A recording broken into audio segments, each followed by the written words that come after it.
Salam sidang jemaat Tuhan yang terkasih di dalam nama Tuhan Yesus Kristus.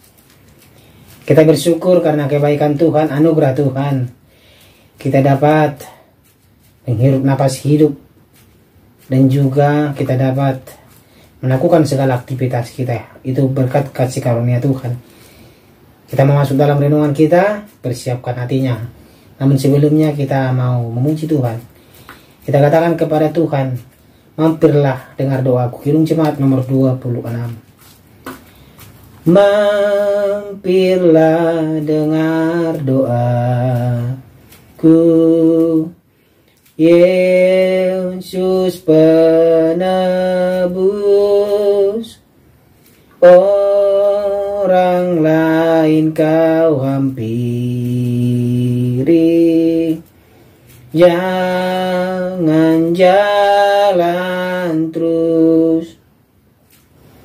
Yesus Tuhan,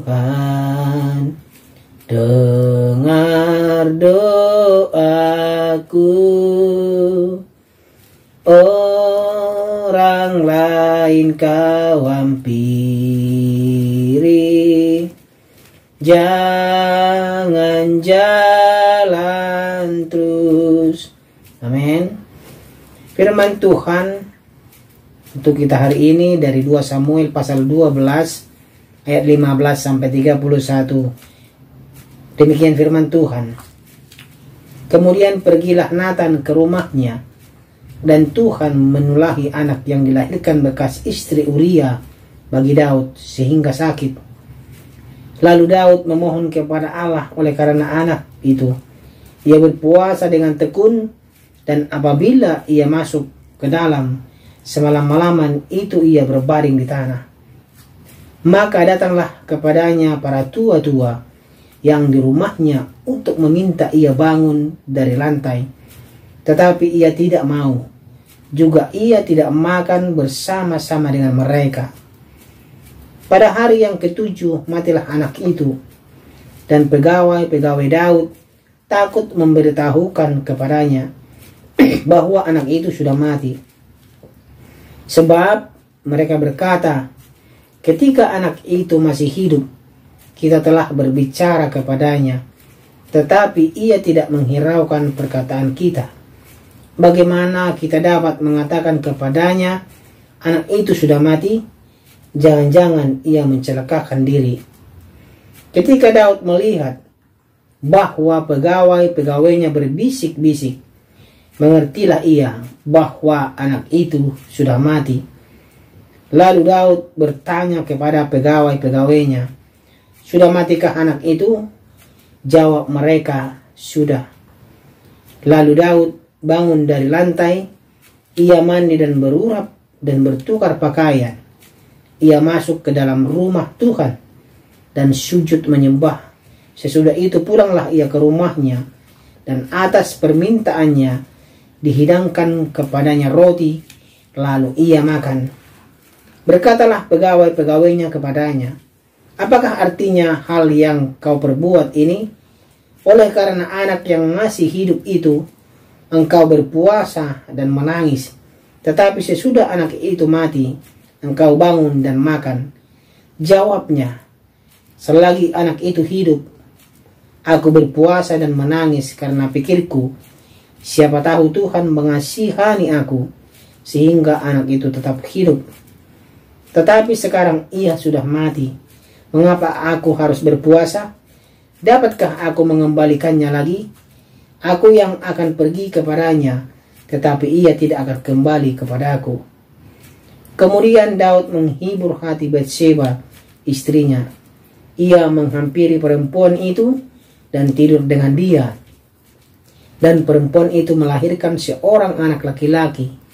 Lalu Daud memberi nama Salomo kepada anak itu. Tuhan mengasihi anak ini. Dan dengan perantaraan Nabi Nathan, ia menyuruh menamakan anak itu Yedijah oleh karena Tuhan. Yoab berperang melawan Raba, kota Bani Amon, dan ia merebut kota kerajaan.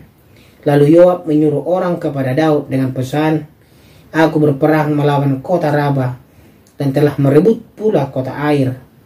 Oleh sebab itu, kumpulkanlah sisa tentara, kepunglah kota itu dan rebutlah, supaya jangan aku yang merebut kota itu, dan jangan namaku menjadi juga nama kota itu.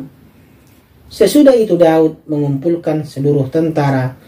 Ia berangkat ke kota Raba dan berperang melawannya, lalu merebutnya.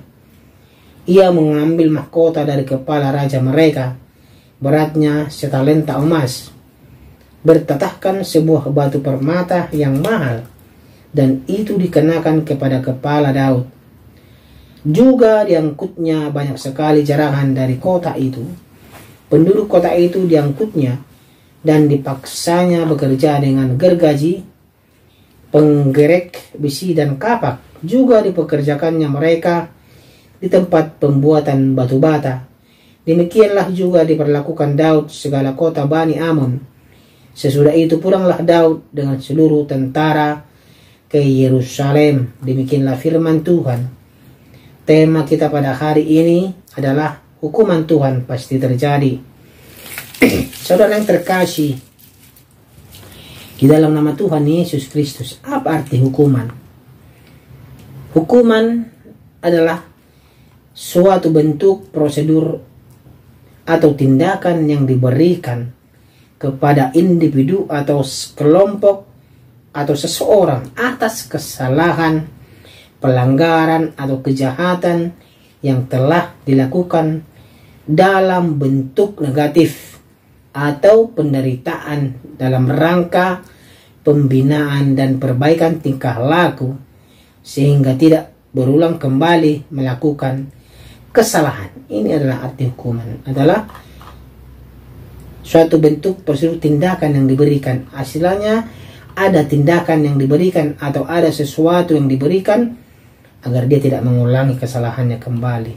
Sedang jemaat Tuhan, sedang jemaat Tuhan terkasih, kita bisa menyembunyikan dosa kita dari orang lain sehingga mereka tidak tahu. Tetapi bisakah kita menyembunyikan dosa kita dari Allah? Tidak bisa. Sedang jemaat Tuhan, sesudah Daud berzina dengan Batsyeba, Daud diam-diam selama beberapa waktu dia menyembunyikan kesalahannya. Ia tidak mengakui dosanya di hadapan Tuhan Allah. Namun Daud menyadari kesalahannya setelah anaknya meninggal dunia. Sedang jemaat Tuhan yang terkasih, ini sering terjadi di kehidupan kita. Banyak kejadian-kejadian yang kita dengar melalui radio, banyak juga kejadian-kejadian yang kita tonton di televisi, surat kabar kita baca. Adalah kejadian kebakaran, gempa bumi, atau pembunuhan, atau perampokan, atau ada ayah yang membunuh anaknya, anak membunuh ayahnya, suami membunuh istri, istri membunuh suaminya. Ini berita-berita ini sering kita lihat di televisi, sering kita baca di surat kabar, dan radio sering kita dengar. Ini adalah fenomena-fenomena yang terjadi di dunia ini, sedang jemaat Tuhan. Tidak menutup kemungkinan juga fenomena ini terjadi di keluarga kita, sedang jemaat Tuhan. Banyak masalah-masalah yang terjadi di dalam keluarga kita. Tetapi bagaimana kita memecahkan masalah itu? Apakah kita memecahkannya sendiri, ataukah kita mengadu kepada Tuhan, menyerahkan semuanya kepada Tuhan, atau kita malah kita bermegah dalam kesalahan kita? Bagaimana tindakan kita sedang jemaat Tuhan? Seperti Raja Daud, dia tidak mengakui kesalahannya, maka Tuhan menghukum dia atas kesalahan dia dengan Batsyeba. Dia mengambil anaknya yang baru dia lahirkan oleh Batsyeba. Ini adalah suatu peringatan kepada Daud agar dia mengakui kesalahannya, sedang jemaat Tuhan. Namun Tuhan tidak berhenti sampai di sini. Tuhan tidak berhenti sampai di sini saja kepada Daud.